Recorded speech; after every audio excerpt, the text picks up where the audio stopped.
Welcome to the Plant Cunning Podcast, where we explore a relationship to plants, other people, and the mysteries of nature. Coming to you from the high Allegheny Plateau in central New York. We are your hosts, A.C. Staubel and Isaac Hill. It's episode 56 of the Plant Cunning Podcast, and on today's show we have the one and only Rosemary Gladstar. Now, Rosemary is the fairy godmother of herbalists in the United States, and if you don't know who she is, then you should look her up.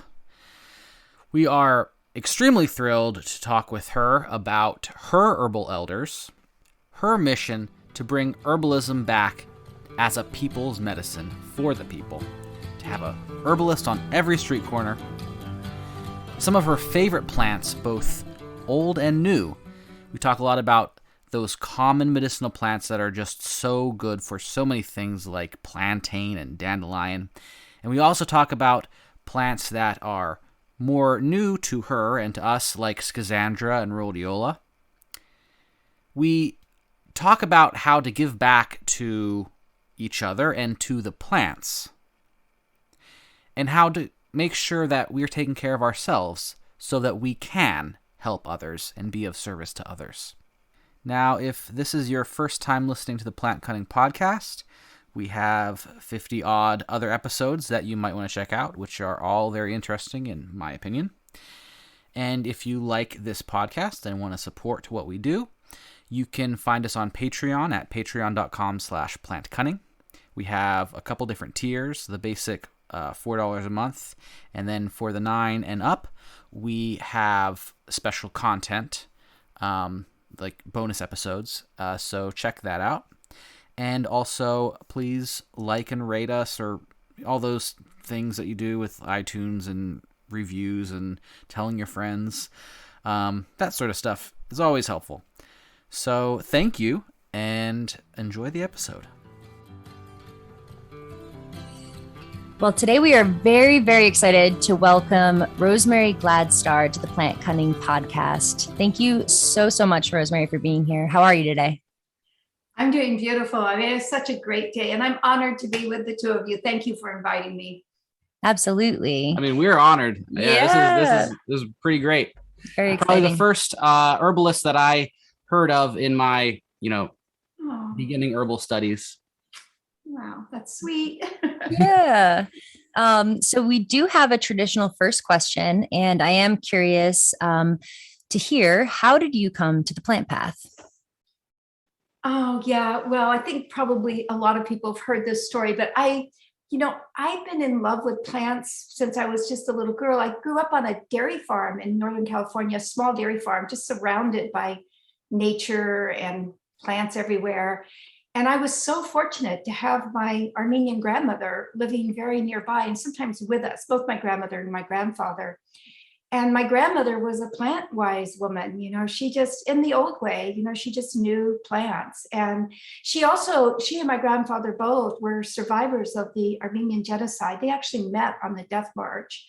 And she used to tell us when we were children growing up that it was her deep faith in God, because she was a very deeply spiritual, religious woman, and her knowledge of the plants that saved their lives, because she could find things to eat and knew how to take care of them when there was nothing around. Wow.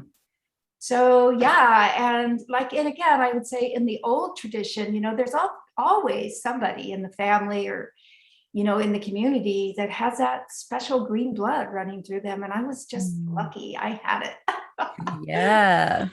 So, yeah. Have there been certain teachers or mentors, other than your grandmother, who have helped guide you on your path?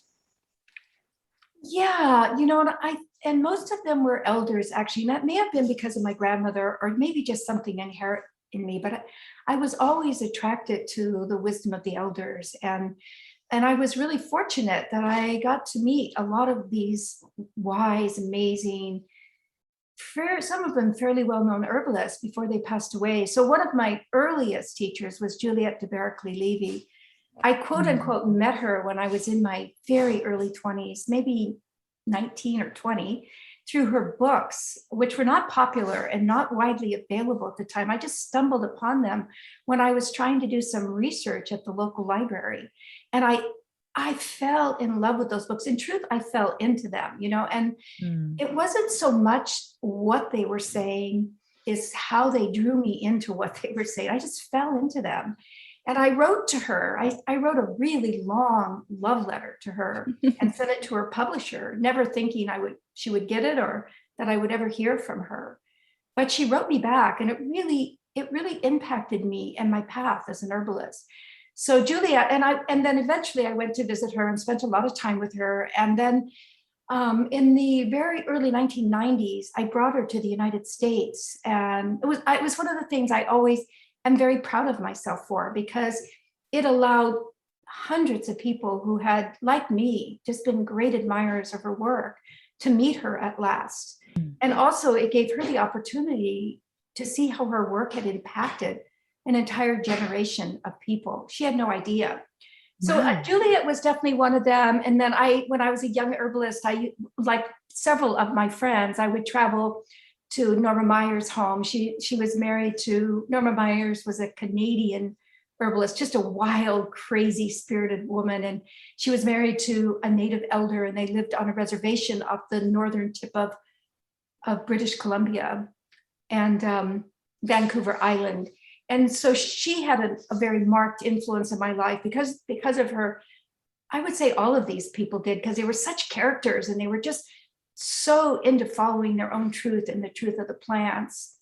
So wow. Yeah, she had a great influence. And Adele Dawson, who I met when I moved here, and Tasha Tudor, who was another amazing elder woman. I met her when she was in her, well, probably not a whole lot older than I am now, but when you're young, you think when people are in their 70s and 80s that they're really old.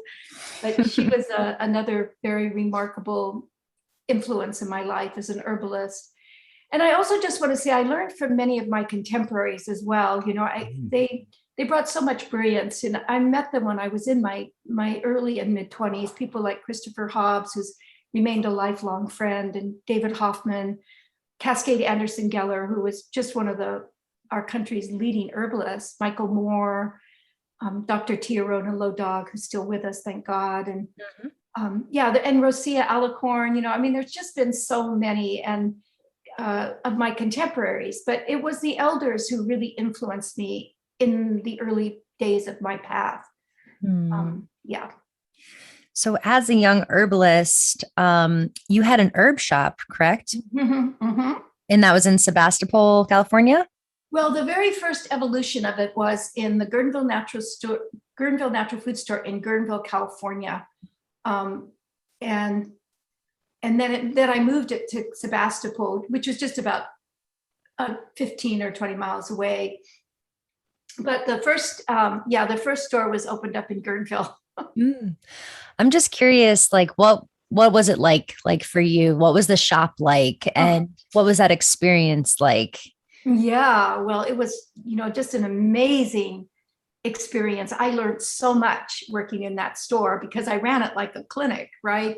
And it was the only store available in Northern California, north of San Francisco. There was one herb store in San Francisco run by an amazing elderly couple, but this was in 1972. I opened my store, so there really wasn't a lot available. And the first evolution, when I first opened it, it was very small, like it was like a little closet within the natural food store. Mm-hmm. So I always had this tremendous sense of success because it was always crowded. If there were 3 or 4 people in it, it was a lot of people. Cool. But it became a really very popular store, and people traveled from all over the country, really all over California, to come to it, because we had this I had over 300 jars of herbs, which in those days was just, a remarkable collection. Yeah. And and then I had, the herbs itself were, you'd sell them for 10 cents an ounce, and you'd spend 2 hours with the customer trying to explain,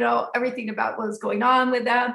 So you couldn't really make money in those days with just selling the herbs. So I also I like pretty things, right? So I had really nice cards, and I had incense, and Yeah.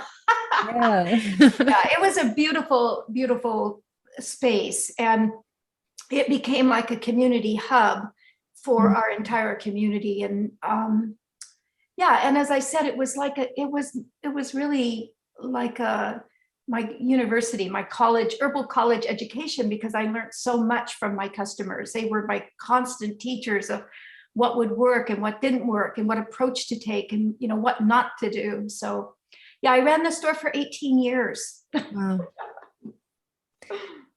And then how did you end up moving to Vermont?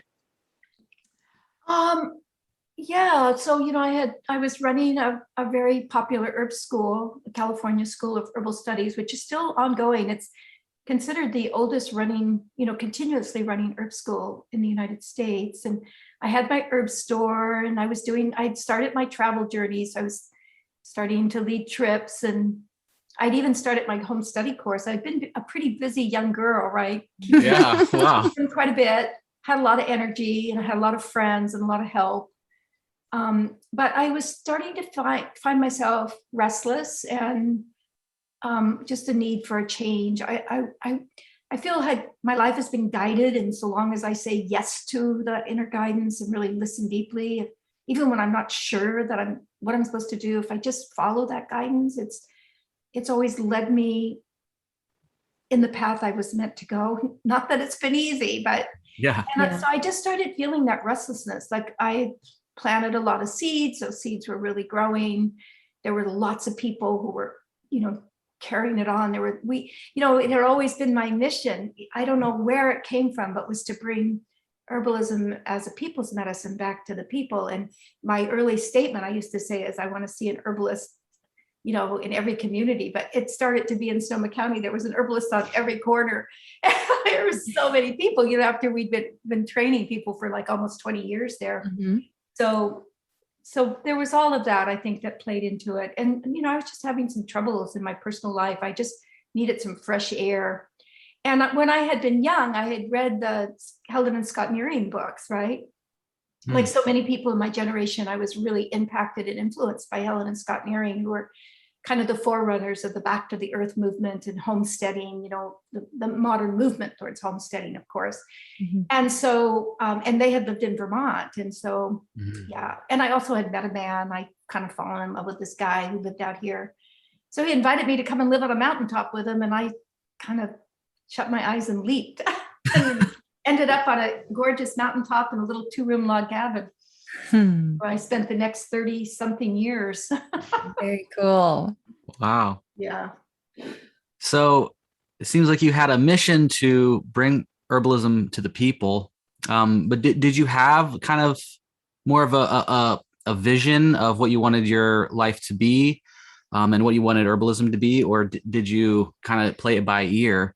And how well, like how has, like, looking at it from a young woman and seeing how you, like, your career and your life and herbalism in America has changed, you know, like did you imagine that as a young girl? Like, oh heavens, no. Yeah. That's why I was laughing.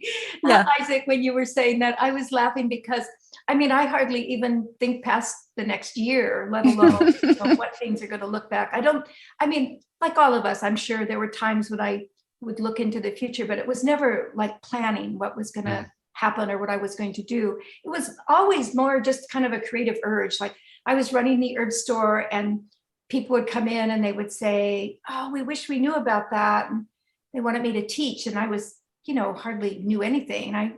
I was shy and but anyway, I was so into sharing what I knew. So I just started having little classes in my living room in my house, actually, that seated about 8 people. And very soon there were more and more people. And so then we started renting facilities, and then people wanted more. So I thought, well, we'll open a school. I'll invite some of my friends to come and teach. And then it was like, and then people wanted more. And then it was like, oh, we'll do conferences. And so it was more just what was needed. And then there wasn't people doing it. So it was like, I could step in and do these things, kind of create them. Yeah.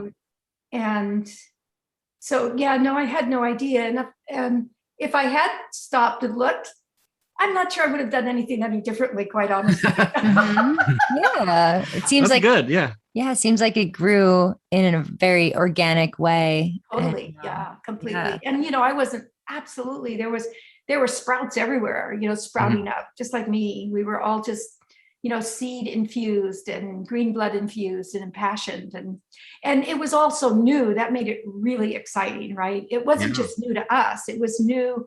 Not that herbalism is new. It's the oldest system of healing on the planet, but it had gone so deeply underground. And really, when you look back to the 1960s and the 1970s, there were the indigenous elders who still carried the tradition. It wasn't well used in their communities for a variety of horrific reasons, terrible reasons. And there were ethnic communities, that were using medicine, their herbal medicine, because that's what they knew, right, and trusted. But on the whole, in the United States, right after World War II, herbal medicine had effectively been driven underground and was considered antiquated and outdated. So, to be part of that surge was so exciting to us. I don't think we really knew what we were excited about, but we were excited. Yeah. Yeah. Well, there was like a whole generation where it didn't exist basically for like Americans and white Americans, but it really seems pretty cool to be part of that generation that reached back and brought it forward, Yeah, it had its challenges, like when for one thing, earning a livelihood was very, there was a very small group of people. So when you held events and stuff, you were attracting a particular age group and a particular group of people because, definitely we would say mainstream America had no interest at all. And the medical institution and the nurses still hadn't awoken to it. And so, when you had an herb store, you were basically donating your time to your community. And that's why I carried all the little cards and stuff, because, you had, so even though it was popular, we're talking about popular among a very small group of people. And, for years and years, I always used to laugh and say, I would always be the least popular person at any party, because if I'd say to people I was an herbalist, people would just sort of walk away. Like, oh no, for those wackies, But I always proudly stated that, I was a plant lover and an herbalist, and that's what I did, and just held my ground about it, and stood my truth. And so there, it had its challenges for certain. It wasn't that we were trying to convince the world these plants worked. We were just we wanted them to be available for those people who wanted to use them. Yeah. The other thing that, it's hard to believe, but absolutely, even the term organic was hardly even used, or fair trade. There was no such word as fair trade. So even those kinds of concepts, the beginning of like, wait a minute, if we're using this for medicine, this has to be good quality. Now you just are taught that in the very beginning, support your local farmers. We didn't have any local farmers growing herbs. I think Lonnie was the first organic grower of, Trout Lake Herb Farm up in Washington. And that wasn't in the 70s. That was more in the 80s. Mark Wheeler started early on, maybe in the late 1970s. But things that just seem normal to people now were not. It was, and that's, I think, partly what made it so exciting for us. Yeah, absolutely. And I feel like that excitement is still so alive today. It is. It's definitely alive. Yeah. Well, plants are just so exciting. If you've got the green blood, yeah, they're thrilling. Yeah. Yeah, they are. It's so true. So, I have to say, one of the things I always tell people, I've been an herbalist all my life because I love plants, but I also love the people who love plants. They just, they just seem to be, even though they're very diverse and they have very different mindsets, you can get into incredible discussions about that, but they have hearts that are enormous and an incredible devotion to the earth. Maybe not 100% across the board, but I would say on the whole, they are people who have chosen to help others and chosen to stand up for the planet and, for the plants. And I just love this community with all my heart, actually. Yeah, me too. Just such a miraculous group. Yeah. So speaking of the plants, I'm very curious, as someone who's worked with plants for your whole life, are there certain plants that come up a lot in your experience in your life that you're particularly close or in, tight kinship with? Yeah, it's sometimes a game that herbalists like to play. Like if you were on a plant on a deserted island and you could have one plant, what would it be? And none of us can ever stop at one. But all of the ones that I really am the deepest and the closest to are ones I knew when I was young, that I learned when I was in my childhood. And they've remained my allies my whole life. Nettle being what I'm so amazed to see nettle become like so popular. It's like Miss Covergirl, and she was just like a noxious weed, right? I mean, not popular at all, but nettle has always been one of my very favorite allies. And plantain and dandelion, both the leaf and the root, and yarrow, self-heal, and just those common weedy plants that show up for us. They actually travel with humans. They settle in our communities. They grow close to us. They grow abundantly. Burdock is another one. Yeah, I would say that they still remain, my top 10. Cool. So the humble, common superstars. Yeah, absolutely. I love those plants. They have a lot to teach us. Yeah, absolutely. Oh, and then I would say, another thing I always love are my culinaries, like garlic and thyme and sage, rosemary. I mean, those are powerful, powerful medicine beings. And they're so powerful, just like those weedy ones I mentioned. These are the ones that show up in everybody's garden, and you can actually buy them in you can buy them in the culinary section, and in sometimes now even in the grocery checks in a store. So yeah, those plants that know how to weave their fabric into the fabric of our societies are the most. That makes so much sense. I mean, because there are plants that really like humans, and there are also plants that you can't like over harvest as easily, like aren't in danger of being expatriated, like ginseng and golden seal and stuff like that. Or they're also not plants that you have to be shipped halfway across the world. They're growing right next to you outside. All very good points. Those are all great things. Well, it's always interesting to me, when I look at that list of plants, and we were just talking about the weedy species, they're really designed for the everyday wellness, everyday illness, first aid situations that people encounter on a fairly regular basis. And using those plants a lot keep us healthy. Whereas some of those ones that you were just mentioning, Isaac, like the golden seal and the ginseng and the cohoshes, those ones that we've identified as being at risk or even endangered in their native habitats, they were not designed for everyday use. They were like those really deep infections or those, really rare chronic imbalances. They're not everyday herbs, and they weren't supposed to ever be used every day. And yet people, just out of lack of knowledge or disrespect, started using them way too much, or just not taking care of themselves. Maybe it's more about lack of respect for their own health and well-being, so they're having to rely on these plants that really are not available, never were actually, more so than they are now, but they were never abundant.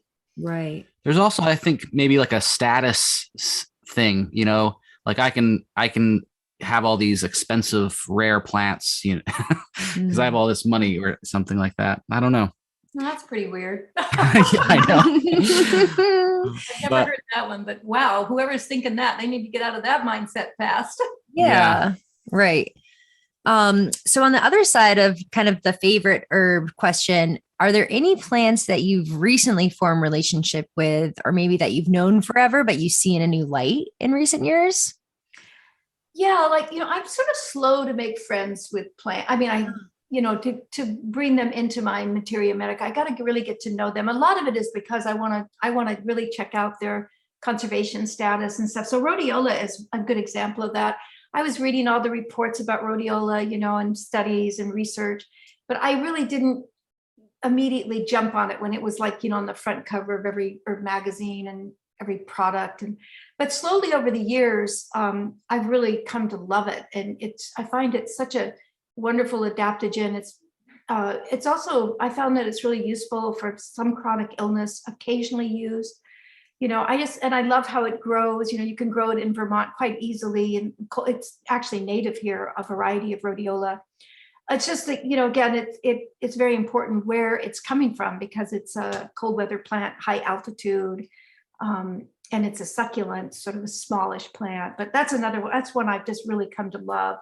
And spilanthes, I just love spilanthes. I met it about, maybe 10 or 12 years ago, and slowly have just developed an incredible relationship with it because it works somewhat like echinacea, but it's kind of, among people who use it, they call it the psychedelic gumball plant because that little flower in your mouth looks like a little gumball, right? And you put it in your mouth and your mouth explodes, it's just like all this color bursting and, you're not prepared for it because it just creates this incredible salivation going on. But it's an amazing immune herb and it's easy to grow and it's fun. You can tease people with it, just like, oh, try this plant. Why did you make me try this? I know, exactly. It's just, and it's really fun to grow. I like that one. And then schisandra, which has a long history and actually has been used for quite a long time in our materia medica, particularly by people who study traditional Chinese medicine, but it's so easy to grow in the Northeast. It just is this, it's called magnolia vine. I actually think it grows in California. I just didn't know it well enough to grow it, but it's a very vigorous plant in the Northeast. And it has those gorgeous berries that are so fun. Again, they just pop in your mouth, called the 5-flavored plant because it holds those 5 flavors: sweet, salty, bitter, pungent, and did I say bitter? Sour. There you go. Yeah, it's very sour. Yeah. And in Chinese medicine, I love this about it. They say that they consider it the perfect plant because they say every one of those tastes goes to one of your major organ systems. They see the body in such a different way. But it's such a wonderful herb for the immune system, and then also for just as an adaptogen, and it's fun to grow and easy and makes incredible medicine. In fact, I have this wonderful schisandra syrup that a good friend just made for me, and I have it sitting by my computer. It's just like a little treat after I've worked hard. Oh, and then there's a group of herbs that they're common herbs, but I didn't ever have the need to use them much. But because of COVID and everything going on right now, I've been using them a lot more. So Japanese knotweed is one, which I've known of it and have used it in relationship to Lyme, but not as a general like antiviral. So I've really been spending a lot of time with it. I use it quite often, like when I go out in the world and stuff. And Sweet Annie is another one, which I have used on my travels when I've traveled in malaria areas, like in Cambodia, Southeast Asia, and down into the Amazon and stuff. But I'm using it right now as an antiviral. So yeah, I think those. And what's the other one? And andrographis, that was recommended to me by my good friend Donna Winston.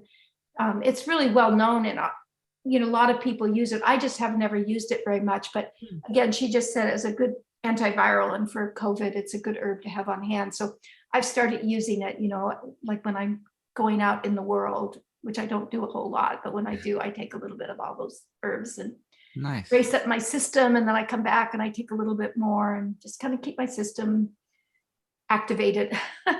Yeah. Very cool. I love hearing about all those plants. Yeah, I really like schisandra too. Oh, I know. And spilanthes is one of those plants that, like, if someone's skeptical about like herbs, like, and if they work, you just give them a little of that, and they're like, oh wow, my mouth is numb and it's salivating. It's definitely working. Something's working. What I used to tell people is when they would say, herbs are not used so much because they're not so strong. And I'd say, well, why don't you just take a little cup of senna? Or how about, because senna is such a powerful laxative, right? Or cascara sagrada. Or why don't you try a little few grains of cayenne, which is, a medicinal herb and a culinary, and tell me that plants aren't strong, Yeah. Yeah. Totally. They're just strong, and they're very powerful, and they work. A lot of them work quickly. Some work more slowly, depending on the plant. But they're, it's not the same system as allopathic medicine. Thank goodness. It's a totally different system. And when I say thank goodness, that's not in respect to allopathic medicine, but they are two entirely different medical systems. So they don't superimpose on each other really well, and they never were meant to. They are, complementary of one another, I would say. But yeah, I agree. Yeah, it seems like herbalism is really good for staying healthy and keeping in balance, and the nicks and scratches and things, the common problems, colds and aches and if you have sorts of things. Yeah, like there are definitely times where I've had to get antibiotics, or I've had to get like surgery or something like that. Like it's a different level, different situation. Yeah, totally. I agree with you. Herbs are, especially those common weedy plants who we're talking to, they are perfect for everyday wellness and health and wellness. And I do agree, the allopathic medicine is really our best system for emergency life-threatening situations. Yeah, yeah. But another place that I see herbs work so well is with long-term chronic illness. Yeah. Like for reaching into that foundational level, they may not be so good for symptom control. But really for the foundational wellness, herbs, especially used slowly over a period of time, can really help correct long-term imbalances much far better than I think allopathic medicine does. So and they can work really well together if you know the herbs that you're using and the medicine that you're taking. So yeah. Yeah, that makes a lot of sense. Yeah, I've definitely seen that too. I think that is super true.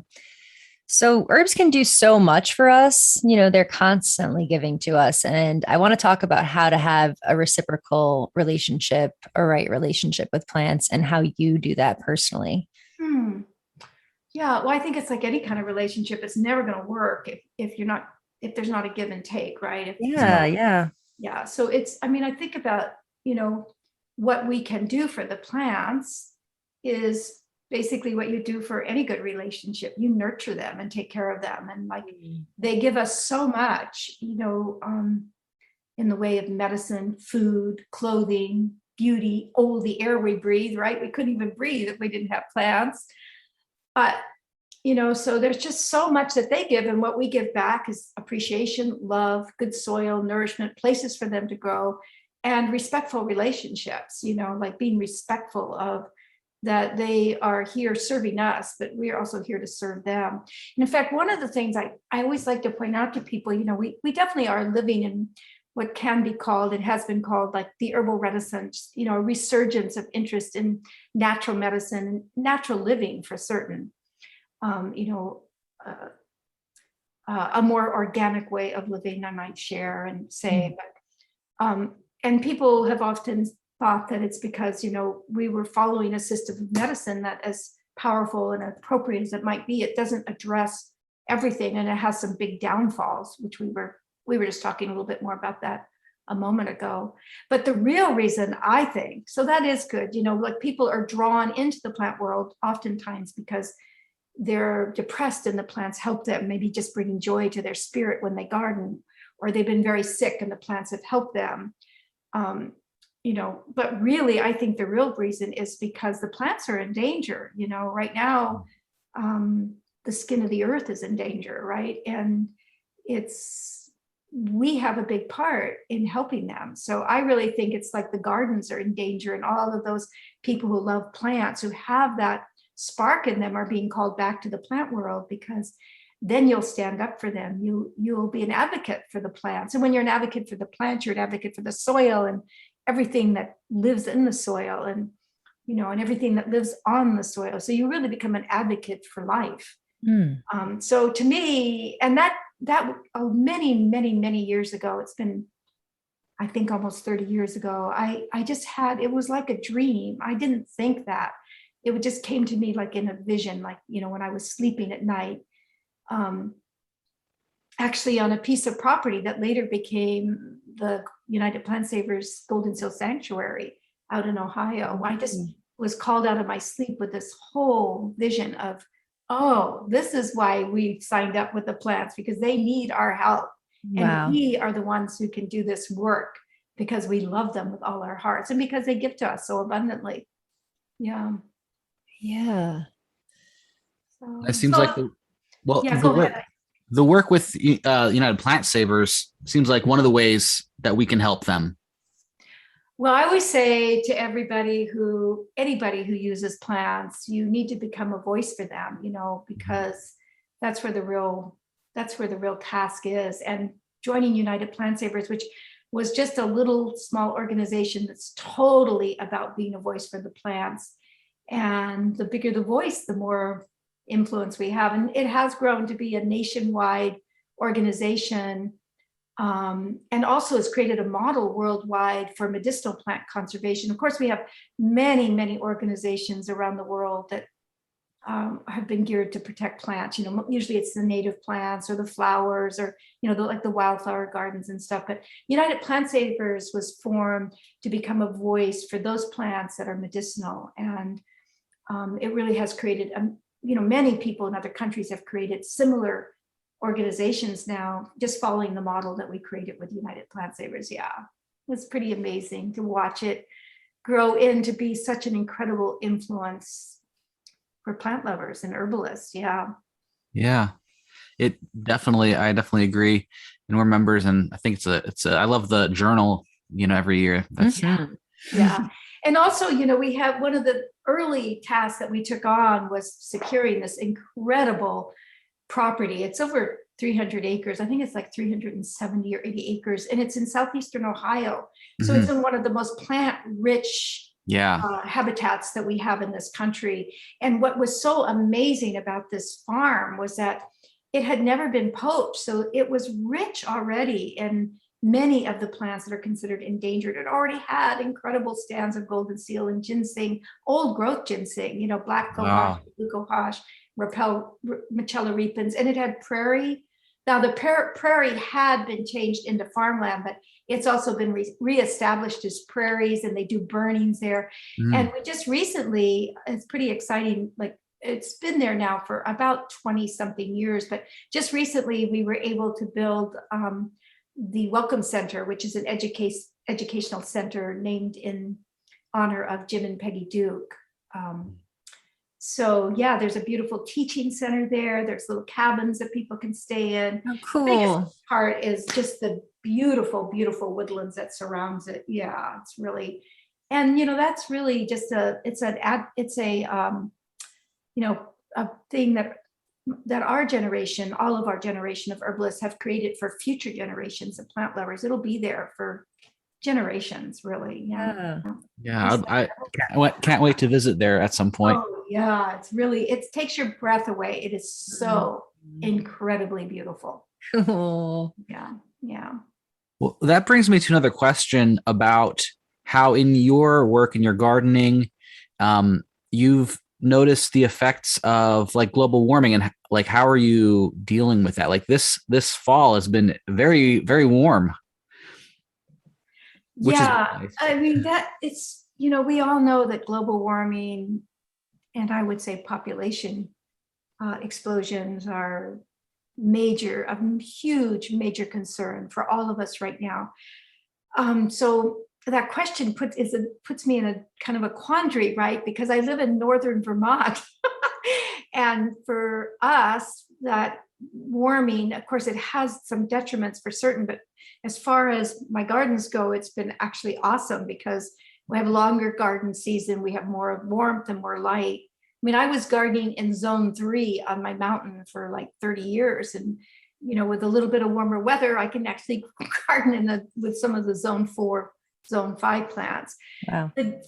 So it's, it's nice that it's November. I know I'm not supposed to enjoy it. And I know I'm kind of cringing even saying this, but it's like, oh, I'm so happy to be able to go out and garden today. I still have some plants I get to cut back. And last week, I mean, it's all finished now. We did get finally a hard frost, but I could go out and actually gather the last of my peppers and eggplants. That's unheard of. Yeah. I know it's not good, but it's also like, so the downside of it, which I know really what is your question about it is, well, one of the things, so we, in our native habitat here, it's our snowfall that protects our plants and also creates a regeneration for our plants and for our people population too. We need these long winters in order to have those short, busy summers that we have. And so up on the mountain where I used to live and where my heart still is when we don't have the snow cover, then those incredible gardens that we have up there, we have extensive gardens up there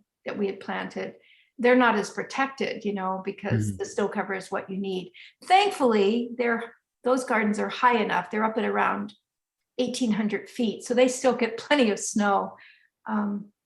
But yeah, in the whole, it's causing changes. We're seeing more bugs. We definitely see more ticks.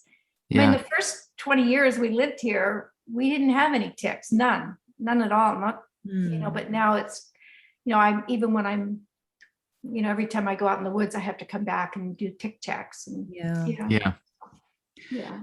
Yeah, we're experiencing, I mean, we've only been here for 2 years, but apparently it used to get down to like -30 here all the time and have like 6 feet of snow. And it's, I mean, like zone 4, now we're definitely zone 5. Maybe, so it definitely varies like how it's changing. But one thing that I'm trying to do is like grow plants that from more further south, like persimmons and pawpaws and so on. But is that part of your strategy too, is like to like help the plants move north? Well, plants are, the things that people oftentimes forget when we talk about indigenous and native plants is that just depends how far you want to go back. Because right. In England, indigenous and native anything doesn't go past 10,000 years, which is a drop of time, really, because we had glaciers here that completely changed the landscape. We went from the highest mountain peaks, some of the highest in the world, to like mountains that are 4,000 feet tall. They're really basically hills. So, and I think that it's really important to realize that, and that plants have devised incredible mechanisms of travel, one being people. And herbalists, right? Herbalists from the beginning of time have loved trading plants and trading information. I definitely realize there is so much cultural appropriation that goes along, but we forget there was also a tremendous cultural appreciation about trading information and trading plant knowledge and, exchanging. And sometimes I get worried that, we're trying to be so mindful and careful that we're forgetting that, especially healers, you didn't care whose side somebody was on, you were going to help. That's what you did, Yeah, exactly. Yeah. And so, but even without us, so if you take the whole people thing away, plants have already developed a mechanism. They're going to travel no matter what, through bird poop and burrs and, animals and just by wind dispersal, and because they want to travel. And some travel incredibly slowly, but others travel fast, And so I forget what your question was. Oh yeah, about plants migrating. So yes, but I think that is part of our duty. The plants are asking us. They like change like people do, some faster, some slower. For where I'm living, that change is not dramatic enough. And we moved actually from the mountains where it would have been hard to introduce any kind of warm weather plant because we're still high enough. We don't get that -30, -40 degrees that we got, but maybe just a few days every winter, but it's still mighty cold up on the mountain. But we moved to a lakeside and the climate hasn't changed enough here. And though we have warmer weather, we have very freezing cold winds. So a lot of those warm weather plants that you're speaking about wouldn't do well here. So I've not seen it make a big difference. But yes, I do want to say, I do think it's part of our job and experience, part of our mission, part of our service as herbalists, to continue to trade seeds and plants and knowledge, like our ancestors have done for centuries, as far back in times. And I think maybe the underlining thing when we talk about cultural appreciation versus appropriation, it has to be done respectfully and mutually, So I just think that that's maybe one of the things that we're forgetting, is that there's very respectful and mutual ways. Every single elder I ever studied with, and as I said, all through my early years, I had the great good fortune to study with some great native elders. I'm so fortunate, I realize that. But people like Wallace Black Elk and Bear Heart, Ocean of Fast Wolf, and Rolling Thunder. I met and knew him and attended classes with him, and also some incredible Hawaiian elders who have passed away. Raylene Lancaster, I always feel so apologetic. She has the most beautiful Hawaiian name, but I just have such a hard time wrapping my tongue around it. So I have to call her by her English name, which she didn't ever mind, but I wished I could say it. I have just a hard time sometimes with English names. And Makua, who was another, probably the most revered of Hawaiian elders, but all of them, every single one of them was generous with their teachings, generous. And I think that, I think sometimes we're forgetting that aspect of generosity and respect. Yeah. I think that's a really important point, because I think a lot of time, like, it's very important to be respectful, and culture, there is a thing, the culture of procreation is a thing, but Absolutely. sometimes the baby gets thrown out with the bathwater, and stuff that is actually respectful, is labeled, appropriation, and it ends up actually harming, everyone. Well, one really incredible teaching I learned from Raylene. So Raylene was a widely respected Hawaiian elder, and she taught cultural dances to all of the young children of Hawaiian children, and she also taught to non-Hawaiians as well. And and I went over there many times to study with her, and she also worked with some of the groups I brought over. Working, meaning she would do ceremony with us and teachings and stuff. And I asked her one time, just in a private conversation, about how this felt to her as a Hawaiian, having had the Hawaiian Islands taken away from their people so disrespectfully, not even so many years ago. And she said, well, the young people, because you can feel that tension there, when you're in Hawaii, if you step out of the tourist circle at all, and even if you don't step out of it, you just stand on the land, you can feel this tremendous anger and tension that isn't the volcano. It's actually the energy that's there, right? And so I was speaking to her about that, and she said, the young people are very upset. Now she's talking in general terms. They're very angry. She said they have every right to be. So we see that in the young people. There's anger. They're the warriors, and that's how they get a lot of stuff done, is through that energy that comes from being so pissed off. Boy, yeah. I remember how that was. But she said, they haven't learned yet that we're all one. That love is really the answer, and that I think was a teaching of the elders, of all of these elders that I speak about. It's not that there aren't angry elders by any means. There are, but and I definitely have my anger about what I see going on in the world and the planet and the disrespect of people. But we all are one, basically. Like all different. Absolutely respect our differences, but there is a oneness, and that oneness wants love, and it wants respect, it wants honor, it wants care, it wants food, it wants shelter. Those things are basic in human nature, and that's what I think were Makua and Raylene's and Sun Bear and Wallace Black Elk and Ocean of Fast Wolf and Rolling Thunder. I mean, they had this language that was universal all around the world. I mean, I'm just sort of targeting certain people, but even I remember when I would work with one of my dearest friends and teachers, Rosia Alicorn, who's an amazing shaman from South America. She's Ecuadorian, and she's Spanish Ecuadorian, but she worked incredibly closely for the last 30 or 40 years with the native peoples of the land and, the indigenous people. And, she would take our groups down into these remote villages, and the elders were so incredibly honored to be able to share their teachings with somebody, because nobody was listening to them anymore. And over the years, like we went down for over 20 years to some of these same people, these same tribes. And over the years, it awakened the interest of the young people, because they would see that we were interested. So the elders began to have a respectful place in their communities again. Now, I'm the first to say the reason that respectful place was diminished and demolished in the first place was because of the terrible things that went on with their cultures. But that's where the healing's begun again, is that those people were being recognized, and their young people began to listen to them again. So maybe we're seeing the circle begin to heal. I don't know. I'd like to believe that. Yeah, I think that message of unity and love and oneness is really so important in a time right now where people are so polarized and easy to take sides and pit people, us versus them. That really is a lesson of the plants and of the plant elders.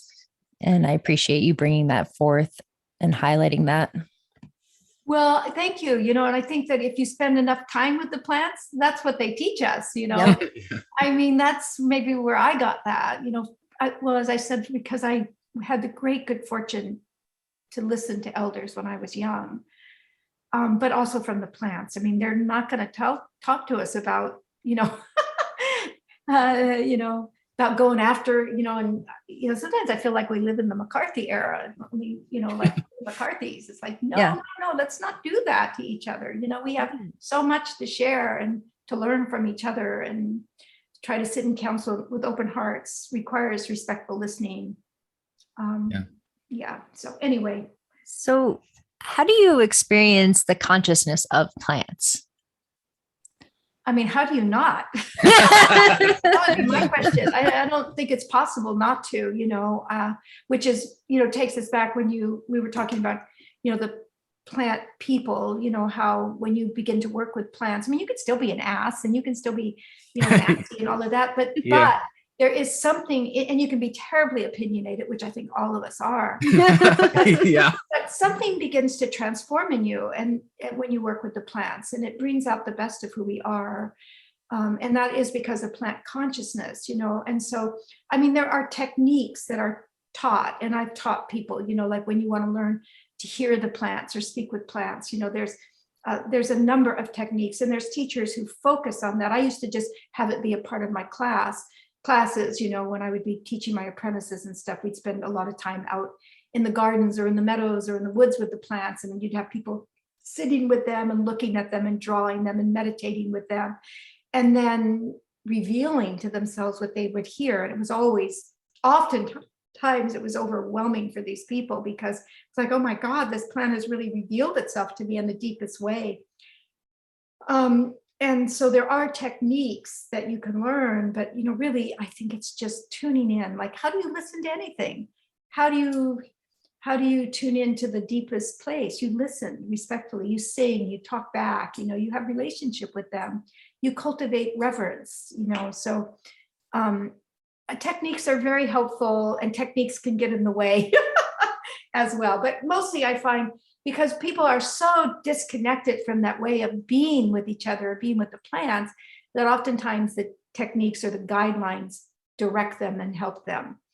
And we do have some wonderful teachers these days who have done a lot to help people develop that conscious relationship with the plants. Yeah, we actually interviewed Pam Montgomery recently. Yeah, I was just going to mention Pam. She does a tremendous job. And she studied with, I'm sure she mentioned, her teacher, Stephen Buhner, who was just a brilliant at that work, and Elliot Cowan. So, brilliant teachers for certain, and books that they've written. All three of those people have written wonderful books on the subject. But you're going to get it anyway. If you're out with those plants a lot, and you spend a lot of time with them, if you go vision questing with them, if you do a lot of backpacking, you tune into them as living beings, elders, plants that have been on this planet longer than human beings, that supply us, as I said before, with our medicine, our food, our shelter, our clothing, and the beauty way. You're going to just get it. You just tumble into them. And also, I think there are also those sacred plant medicines that are way overabused and overused, but they do have an amazing place for expanding people's consciousness beyond their skins, so to step out of the boundaries of who we are into the realms of other life beings is pretty profound. You only need to do it once or twice in your whole life, and you get it. So yeah, I've definitely felt like the few times that I've done those sorts of worked with those plants have been very powerful and very have changed my life. But it's because I've only done them a few times at the right times that they've been so helpful. But I've seen so many people just fry their brains on overdo it. Yeah, and overdo it too. So and there's also the cultural context of it too. There's a difference between sitting in ceremony with elders who know the spirits and know how to work with them, and just absolutely, going to a Grateful Dead show. Yeah, there you go. Well, that can be a very spiritual experience too, let me tell you. Yeah. I had the good fortune actually, when I started the herb school in California, the woman who owned it's still at the same place. Her name is Nikki Scully, and her husband Rock Scully was the road manager at that time. This is back in the late 1970s actually. her husband, Roxcully, was the road manager for the Grateful Dead. He was the first road manager. Cool. So Vicki introduced me to the Grateful Dead, right? Wow. I never even knew who they were. I was more of a homegrown hippie, out in the woods. I didn't really listen to rock music and stuff. So it's like the Grateful Dead. Sure, I'll go to their concert. Who are they? What's this? Wow. Cool. Yeah, it's pretty Wow. That's really interesting. great. Yeah. In the scene. So just to bring it back to kind of some basics, I am curious how you just simply define what an herbalist is. Like, do you have to go through a certain amount of training, or is it just like working with plants? Well, my definition is very different than what most people think of herbalist. I just think anybody who works and loves plants and is a herbalist. And there you have different kinds of herbalists. You have medical herbalists who are working with usually human people plant relationships, clinical herbalists who are generally working in a clinical situation. You have farmers who are growing plants. They're doing some of the best healing work, right? Healing the plants. You have people who are making incredible cosmetics for people to put on their skin. That can be so healing for people, how they see themselves, how they feel. So that's one of the things, like you can narrow what healing is, but what is that? Is it the pills you take? Is it allopathic medicine? Healing can be so many levels. So that's how it is with herbs to me. Any aspect where you're working with plants is healing. And so even the medicine maker who's, really in tune with the medicine they're making, they're more than usually an herbal manufacturer, if they're really working with the plant. So they can be herbalists as well. And I one time, just out of the fun of it, I looked it up in the dictionary, and a Webster dictionary, right? And it was defined by people who really work with plants. And then a second definition is, medical people who work with plants medicinally. So that is a subcategory. But as I said, medicine is a very broad term. Oftentimes it's not what you take, it's what people say to you. It's being out in the garden, so it's for people who have dedicated their lives to plants and work with plants and see themselves as an herbalist. I think it's a self-claimed title. Yeah, I like that.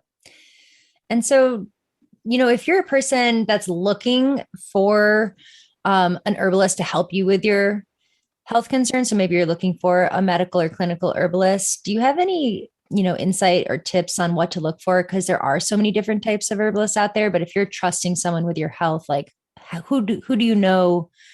How do you know if someone is experiencing or trustworthy? Yeah. That's a really big question. I mean, I think one of the ways is through word of mouth. Word of mouth advertisement is the best. If you have friends, more than one, but friends who tell you, ideally more than one, who say this person's really good, they really help me, I think that's helpful to know that, and a person, even if they're not well known for their work or they're young, if they're doing good work, they'll get well known. Their work will spread beyond them. And they don't have to do a lot of advertising. So you don't want to necessarily go for the person whose name you see advertised everywhere, because oftentimes those people who are really good don't have to advertise. They just are. Yeah. So they're well known through word of mouth.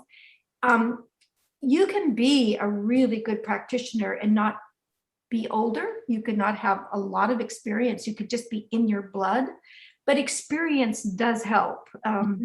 So, the more experienced they are is helpful. It's not necessarily, how many schools they went to or how much training they have, because, that doesn't always indicate, like when you go to a doctor, you can go to a really bad doctor, right? But they could have tons of documents hanging on their wall. It doesn't necessarily make them good. But I mean, it could, but it's not a statement that that's what's a good doctor, right? Yeah. So it's a statement that they've studied hard, and that's worthy, I think. But experience, like how long they've been in practice, can be helpful. Now that I've met some herbalists who have been in practice a very short time, but they just know, they have a knowing and a sense. And so again, as I said, that's not going to limit, none of this is going to limit necessarily, but it's just things I would look for: how long they've been in practice, word of mouth, how highly people speak of them. When you go to a person, is how, you should be the one doing almost all the talking. So I would say, how good they are at respectful listening. Like, so are they the ones asking the questions and you're doing all the talking? It should be like when you go to somebody, your practitioner should be good enough to know how to ask questions so that you are talking, right? Even if you're a shy, quiet person. Mm-hmm.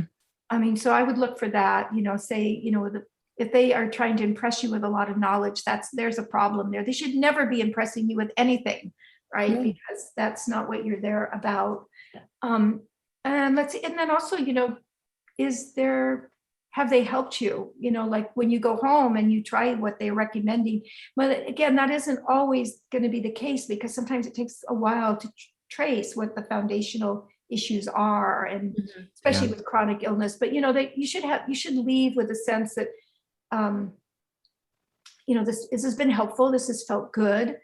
And that would be one thing I think more than anything is you can use your body as your pendulum. You can use your body as your, let your whole body be sensing how it feels to be there. And if you don't feel good being there or safe or whatever, and you leave with kind of, I'm not sure about that. Yeah. It doesn't necessarily mean that's a bad practitioner or anything. It just means that your body is not resonating with that person. Right. And it is very important, and I do want to say, I want to add one thing. I do know some people who have terrible bedside manners, who are very excellent practitioners, like I don't like how they are, but they know what they're doing really well.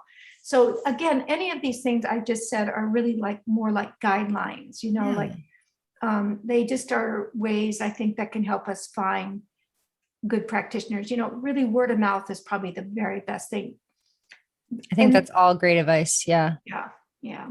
Especially the using your body as a pendulum. Because like in your gut, if someone's a good fit for you. Because like you said, they might be a great practitioner, but they might not be your practitioner. Yeah, I think that's so important.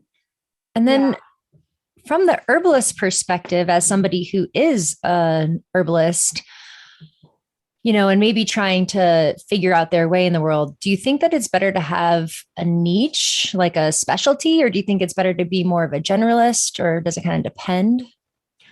I don't think there's any one way to go about it. I think you just have to follow your heart, and do what impassions you, what just brings the best of you forward, really. And like for me, I've always used the model. I grew up on a small dairy farm, and you can never make a living on a small dairy farm just selling milk, or you have to have this kind of got a lot of things in my basket, right? So I always was very eclectic. I taught classes, I ran a little shop, I made products, I traveled and, wrote books or whatever. And I love that. I'm also a Sagittarian. So having a lot of distraction and kind of a chaotic life, I don't like a lot of organization and order and sensibility, honestly. So a lot of it's who you are. Other herbalists, like, with Pam, I think about with Pam, she's really specialized. She's very eclectic as well, but her work is around that sacred plant teaching, and she found that really worked really well for her. And she developed a really big following because she even focused her teachings just on that. So a lot of it is, what your passion is, and then how you are. And so I don't think there is one way to go. And I don't think, I've never followed and I'm not sure that I think it's the wisest way, but how should I do this that it's going to make it look successful? I think you have to follow what is in your heart, and that's where success comes. And hopefully success on all levels, including, livelihood, that you can also earn a good livelihood. I think that's important too. Yeah, absolutely. Because like you said earlier, herbalists often go into the field out of this intense love for both the plants and the humans. And it's, a really good, field to be in. But they're not always it's like making money is not always the most intuitive thing for herbalists. And it's kind of difficult to grapple with, making money and being of service. So do you have any advice on that? Yeah, well, I know firsthand. Yeah. On lots of levels, having grown up on a small dairy farm in the 1950s and 60s, when small dairy farms were basically being systematically put out of business. So no matter how hard people worked, they just weren't going to make it. It was designed to fail, no matter how impassioned they were by it. Right. Right. I mean, I still get angry and sad when I think about it. And certainly when I first started practicing as an herbalist and living my dream and my passion, it took like 20 years before I even saw it, anything that looked like a little bit like a profit. But thankfully, because of the scenario we live in now, people have an opportunity to earn a livelihood. And, I always like to take that word making a living out of it, because it's not about making a living, it's about living.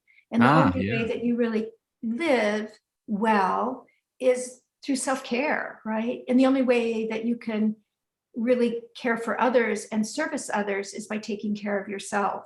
And so it's really a cascade, because if you're not taking care of yourself and living well, other people are going to have to take care of you. And so in our culture right now, because of the way that the world is set up here, and also because of the huge epidemic of opiates, so it's a combination of things, the society as a whole is having to take care of an enormous part of the population. And that's challenging for the part of the population that is having to do that. So that's where it comes into living well. Taking care of self is incredibly important so that we can be of service to others. I think generally in a healthy society, people don't mind taking care of you, want to serve those who are in need. But when there's greater need than there are community to take care of them, it becomes very challenging for people, right? And that's kind of what we're seeing, is this tremendous imbalance in our culture. So it is important for anybody who can take care of themselves and are able to do that through good livelihood, through being served and serving the plants, to be of service. We need to do that. We need to step up for that. And it's not difficult to do right now. You have to be smart. And that's one of the things I would say, I think you were probably hinting at, for a lot of herbalists. It's not just that they have not a good relationship about taking self-care, right? Of taking care of themselves and earning a good livelihood. It's that they don't know really how to do it. You're much more interested in gardening than you are in bookkeeping. Yeah. For sure. I think it's a lot of it. It's a lot. I mean, there are a lot of left-brain people now who are going into herbalism, and they really know how to balance a checkbook and all of that. I can't do that even now. I never balanced, honestly, truthfully, I'm not just saying that. I have never in my life balanced a checkbook because I'm very dyslexic with numbers. I'm just fortunate. And I also worked really, really, really hard. I love working hard. So, and I had good helpers. So one of the things that I really would recommend for all of my buddies out there who are like me, where you don't have a good business mind, is you partner with you take business classes. So that's one thing. You get comfortable with balancing checkbooks, looking at bank statements. You begin to understand how that works, and you take some business classes, or you partner with somebody who can help you with that. So, and then that shouldn't really be a problem, because right now people are signing up for herb classes and herb walks, and they are buying products, and and so long as you're creative and you work hard and you're doing something really well, it will be well received. So you could thank your elders for that. Yes. Well, thank you. Thank you, Rosemary. And yet, I find that there's so much interest in herbalism and herbal products. And one thing I love about the herbal community, in my experience, is that there's this sense that there's room for everybody. And there's not this competition of oh, I don't want to be selling in the same town as another herbalist, I think there's just room for everybody to make a living and, to live in this lifestyle.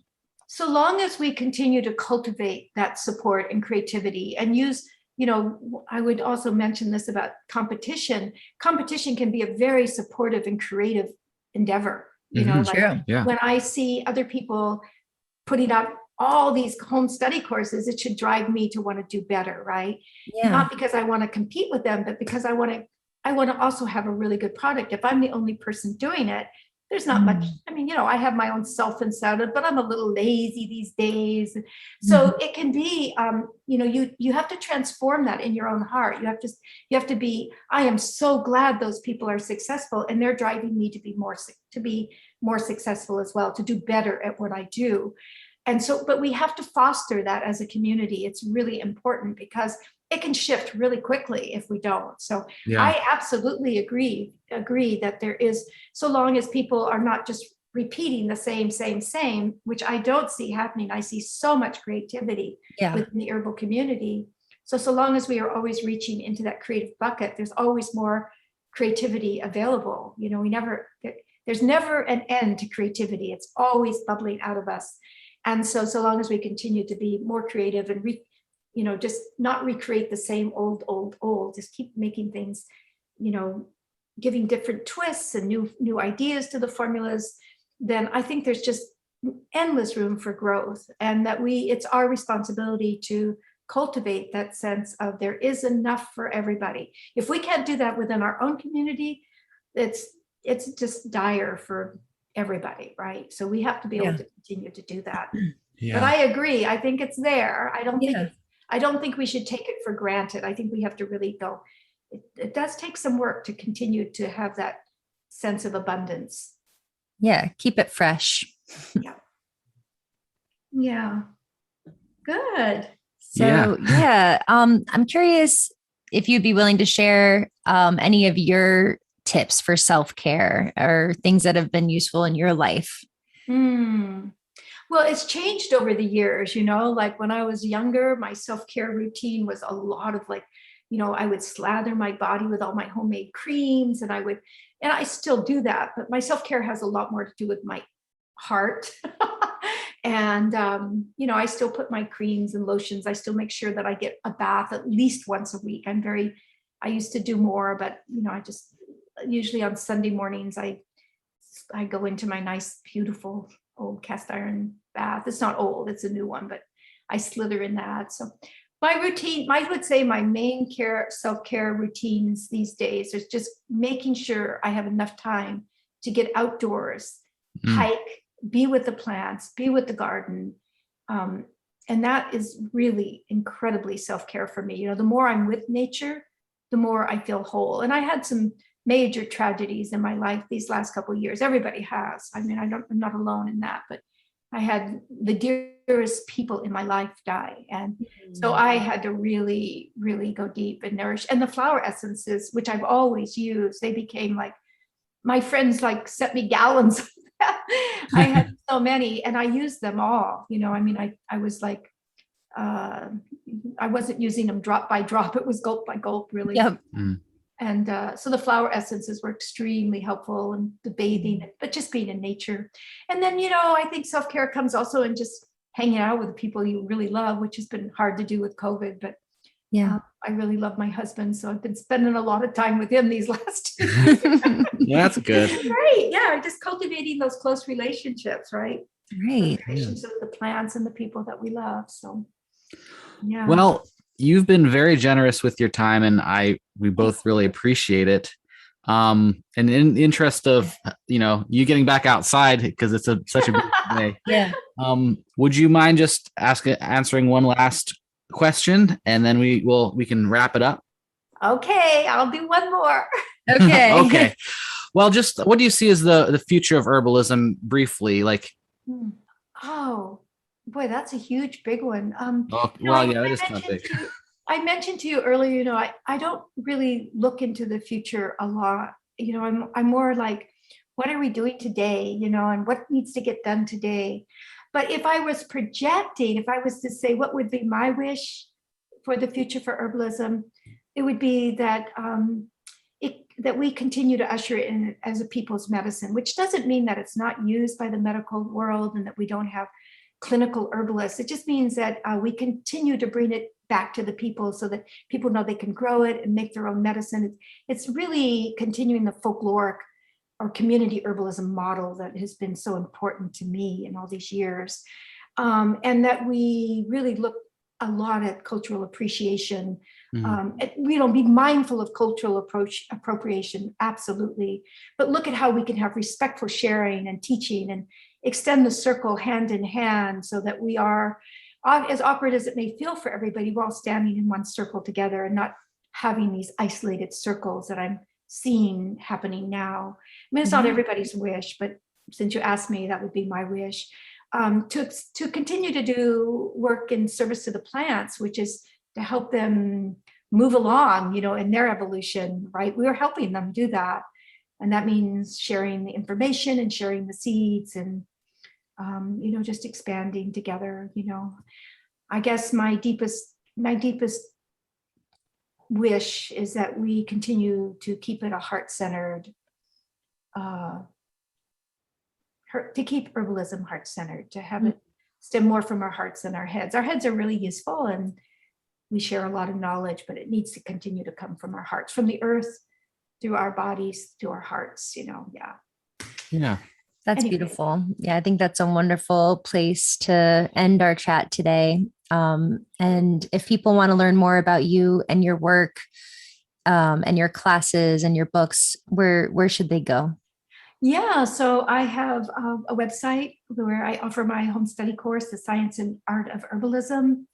And we have the old classic one where you can actually get that 500-page binder and sit down there with all the photos. And then we have the more modern online one that has it has the lessons, right? The 10 lessons, but also has lots of videos and online forums and a community and all of that. And we have actual people who are doing your homework. We have teachers. I have an incredible team of about 10 or 12 teachers who I've been working with for quite a number of years, who do the homework. And then I still do everybody's lesson 10. I used to do all of them. I used to review everybody's homework, but we have actually literally thousands of students worldwide. So I still just do lesson 10s. And it's a wonderful one-on-one kind of experience on an online and home study course. So you can go there and find out information. Right now we're offering a really great sale. So sale, so people can go online and get a big discount. Fabulous. So definitely check out the science, or it's just science and art of herbalism.com. And thank you so much, Rosemary, for being here today. It was such a joy. Thank you. Thank you both of you for inviting me. It's been wonderful. And I hope it's useful to people. You never know, but I hope it is. Oh, I'm sure it will be. Absolutely. Yeah. All right, honeys. Bye-bye. Have a great bye. Good afternoon. I'm going to get outside. I love you both. Yeah. Enjoy it. In person. Bye-bye. Yeah. Thank you.